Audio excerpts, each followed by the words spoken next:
Tembak. Wow. Tembak.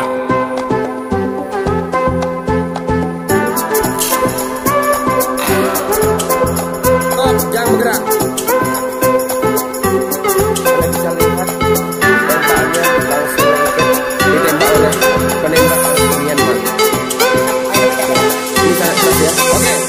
Sekarang guys, gua akan coba untuk nangkap tembakan orang ini dengan menggunakan tangan. Oke, kameramen siap. Oke. Ini bukan rekayasa. Ini serius. Oke. Dagang asli, nanti di rumah. Dilakukan di rumah, ini hanya orang-orang. Ini menghalangi panah. 3, 2, 1. Tahan. Ulang lagi.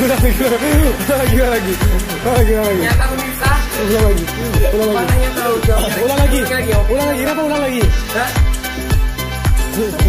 Kita ulang lagi. Kita record, oke? Hati-hati. Oke. Habis, ngambilnya kayak sinematik juga ngambil.